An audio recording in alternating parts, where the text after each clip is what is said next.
বিদায়ের দিনেও মানবিকতার ছাপ রাখলেন তেলিয়ামুড়া মহকুমার পুলিশ অফিসার প্রসূন কান্তি ত্রিপুরা। আজ তিনি মহকুমার বিভিন্ন বস্তি এলাকায় মানুষের মধ্যে কম্বল বিতরণ করে নিজের উজ্জ্বল পরিচয় দিয়েছেন। প্রশাসনিক নির্দেশ মূলে এবার তেলিয়ামুড়া থেকে বিদায় নিয়ে আমতলীর পুলিশ আধিকারিক হিসাবে দায়িত্ব পালন করবেন গোটা রাজ্য জুড়ে আলোড়ন তৈরিকারী প্রসূন কান্তি ত্রিপুরা।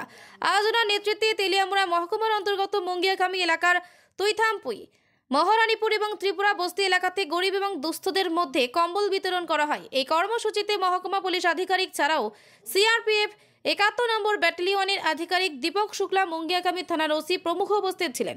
সংশ্লিষ্ট কর্মসূচি ঘিরে সাধারণ মানুষের মধ্যে ব্যাপক প্রতিক্রিয়া তৈরি হয় এবং এই কর্মসূচির মধ্য দিয়ে ২ শতাধিক কম্বল বিতরণ করা হয় বলে তেলিয়ামুড়া মহকুমা পুলিশ আধিকারিক দাবি করেছেন। নিজের প্রতিক্রিয়া দিতে গিয়ে শ্রী ত্রিপুরা দাবি করেছেন, পুলিশ নিজেদের পেশাগত দায়িত্বের পাশাপাশি সামাজিক ক্ষেত্রেও দায়বদ্ধ।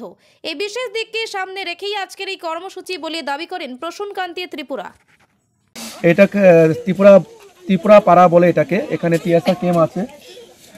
আর এখানে আসার জন্য আমাদের মুঙ্গিয়াকামি ব্লকের আন্ডারে আমাদের আজকে জয়েন্ট প্যাট্রোলিং ছিল।